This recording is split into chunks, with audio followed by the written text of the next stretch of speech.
জাতিসংঘের প্রতিবেদনে জুলাই অগাস্টে হত্যাকাণ্ডের বিচারের মৃত্যুদণ্ডপ্রাপ্তদের দণ্ড স্থগিত রাখার প্রস্তাব করা হয়েছে বলে জানিয়েছেন আন্তর্জাতিক অপরাধ ট্রাইব্যুনালের চিফ প্রসিকিউটর তাজুল ইসলাম। বলেন, বিষয়টি ট্রাইব্যুনালের বিচারকরা সিদ্ধান্ত নেবেন। তিনি আরও বলেন, বিভিন্ন বাহিনীর পাশাপাশি আওয়ামী লীগের নেতাকর্মীরাও সরাসরি হত্যাকাণ্ডে জড়িত ছিলেন, যা প্রতিবেদনে উঠে এসেছে। যেসব বাহিনী জুলাই অগাস্টের ঘটনায় জড়িত তাদের বিচার একমাত্র আন্তর্জাতিক অপরাধ ট্রাইব্যুনাল আইনে সম্ভব বলেও জানান তিনি।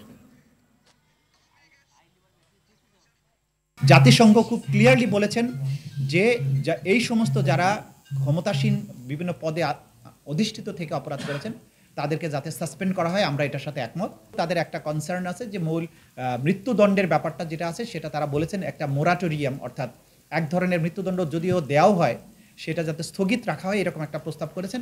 এইটার সুযোগ যেহেতু আমাদের ট্রাইব্যুনালের বিচারকদের হাতে ক্ষমতা আছে, তারা কি ধরনের দণ্ড দিবেন কি দেবেন না সেই বিষয়টা পরে দেখা যাবে।